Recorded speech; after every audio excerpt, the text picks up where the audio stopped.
Dear friends, we all know that the Indian Constitution is the lengthiest written constitution in the world. What makes it unique is that many of its features were borrowed from the constitution of different countries. In this video series, we will explore those features and see from which country those features were borrowed from. It is very important for judicial service examinations and other legal examinations. Also important for others comparative examinations conducted by UPSC, SSC, or even conducted by the State Public Service Commission. Number 1. Features like federal structure, governor's office, judiciary, and emergency provisions were borrowed from the Government of India Act 1935.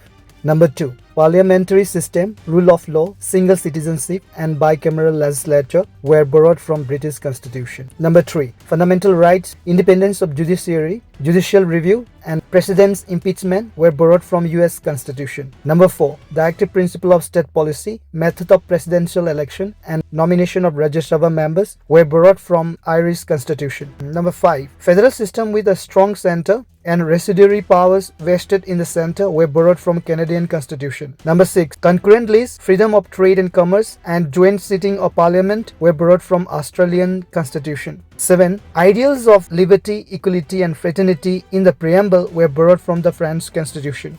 Number 8. Procedure for constitutional amendments and elections of Rajya Sabha members were borrowed from South African Constitution. Number 9. Concept of procedure established by law was borrowed from Japanese Constitution. Number 10. Fundamental duties and idea of justice like social, economic, and political were borrowed from the Soviet Constitution, that is USSR.